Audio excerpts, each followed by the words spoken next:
Wow, 1,000 subscribers. And never did I imagine I would be at 10,000 before the end of the year. And it's all because of you guys. So again, thank you so much to each and every one of you who subscribed. I really want to thank all of you who've subscribed. We just hit 30K recently and it means so much to me. So again, thank you. Take a moment to thank you all for 40,000 subscribers. It's really want to thank all of you for 50,000 subscribers. It's crazy how fast the channel is growing and we are halfway there to that silver play button. So again, thank you.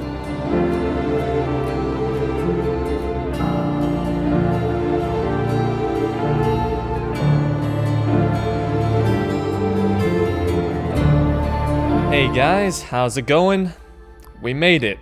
End of the year, pretty much so. I decided I want to make a video kind of recapping the year, going over several things. Kind of similar, I made a 10K Q&A video at the end of last year, kind of doing the same thing, except this isn't really a Q&A. But I kind of just want to recap the year, talk about maybe the future of the channel, and what I learned this year, how much the channel has grown, and my picks for game of the year and all that. So yeah, no script or anything, kind of just doing this off the top of my head. So yeah, give me a break, I'm not used to this. Well, let's start by talking about last year. So at the end of last year, we were at 11,000 subscribers, end of 2020.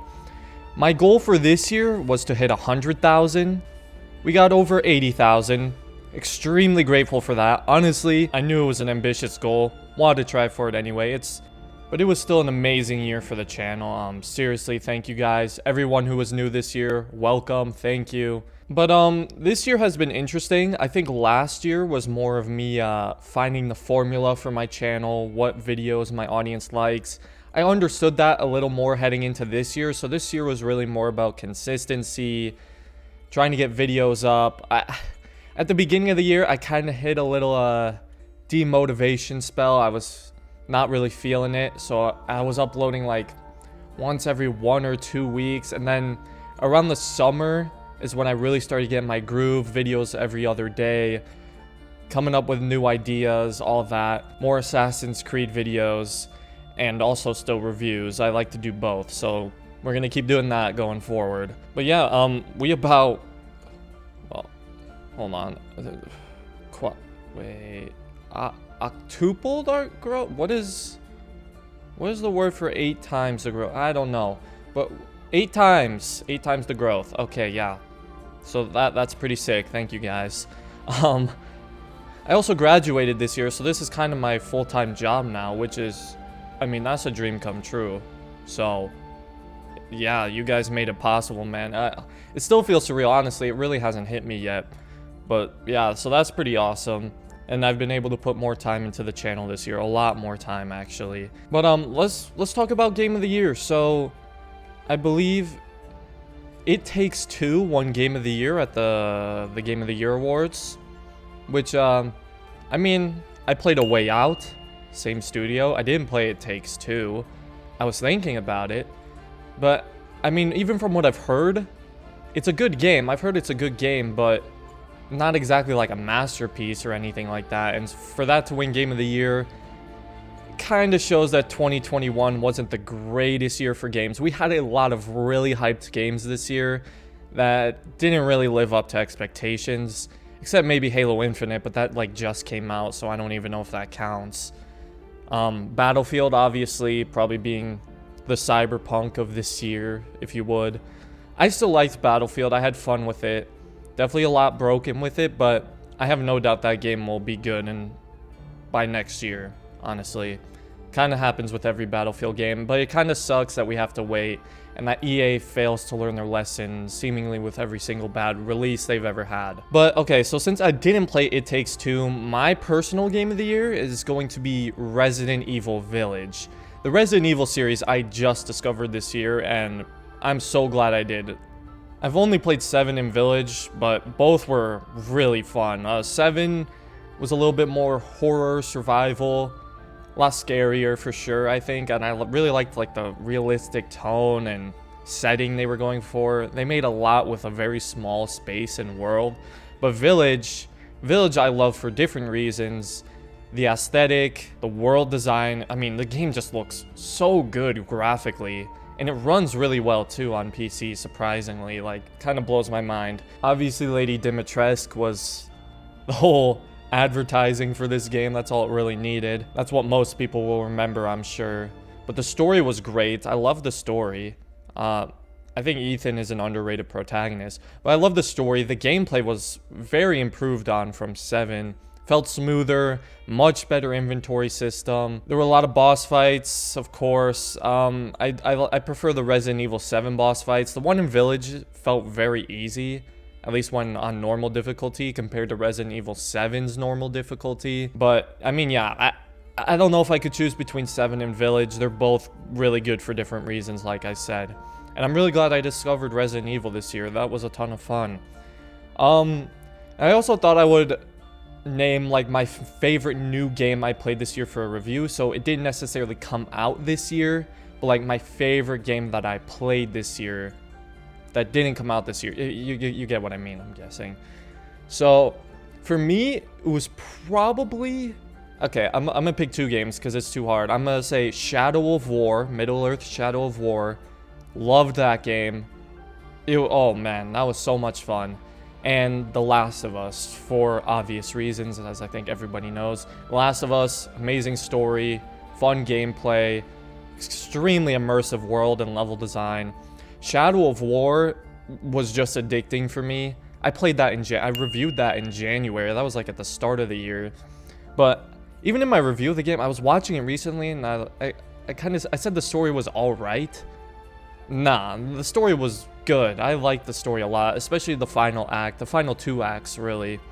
It really picks up at the end. The gameplay, satisfying as ever. I love that free-flowing style of combat. Stealth was fun. The Nemesis system, of course. I mean, one of the most underrated mechanics in a video game. I cannot believe more games have not done that yet. That's like something completely unique to the Middle-earth series as well. One of the funnest parts for sure, and all the interactions you can have, and raise your own army and everything. Tons of fun. There's just so much to do outside the main story as well. Like, you can put hours into that game. I wouldn't say I rushed through it, but you know, I still made sure to do the main story, and even so, like, I could have done more in the world, and by just doing the story and a few stuff extra and all that, it was still like 35 hours. Could easily be 50 plus. But yeah, Shadow of War has honestly become one of my favorite games, honestly, and I really hope there's a new one. There's a rumor that there's a new one coming. I don't know if that's true, but I hope so. I don't really know how they would do it considering how it ended, but we'll see. Now, I kind of want to reflect briefly on the stuff I learned this year, because I did learn a lot this year. Kind of like I said, last year was kind of developing the formula, finding what videos people liked. This year was more about, you know, executing that and coming up with new ideas that people will like and all that.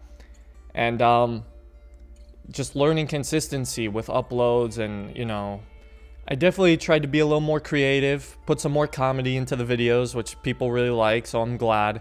It's not always easy as well. Like, I hate to like force jokes, so if I can't come up with anything good, then it's like I don't want to force it too much. I know obviously in all the Odyssey videos I kind of go in on it, but you know, tons of fun. I like doing that stuff. I get to show my personality a little more in the videos this year, so that was cool. And yeah, honestly, the biggest thing though has just been, you know, sticking to a schedule, being consistent, and working hard every single day pretty much. But not too, like, I'll still take a day off here and then because I don't want to burn myself out, because that doesn't do you any good, obviously. But yeah, definitely a big learning process this year. And it's paid off. I mean, yeah, the channel's doing great, so it's paid off. As for the future of the channel, again, kind of more of the same. More Assassin's Creed videos, more reviews. Kinda, I've got some new ideas as well, and possibly some new series ideas. I'm not sure when exactly I'll do those, but yeah, I have them. And then continuing some of the old series like Which Game is Better. People really love Which Game is Better, which I'm glad to see. More of Which Game is Better, more Should You Buy, and then more just discussion videos and stuff like that. Like, who's the deadliest assassin? I came up with that pretty recently, and that a lot of people really like that idea, so I hope to get more cool ideas like that, where it's not like specifically explained in the games or anything like that, and we can kind of infer on. Does that make sense? Like, it's not directly stated anywhere, and we can kind of come up with the ideas ourselves, you know? I also really like coming up with ideas for what the series could do in the future, even though I know Ubisoft will never listen to them, like ever. Like, I had that whole idea about a sequel with Arno, Connor, Shay, Evelyn, and I was thinking maybe I could make a video where I actually, like, create an actual story for the game and what exactly it would look like. I think that would be fun, just for people to watch and think about how this kind of game would work.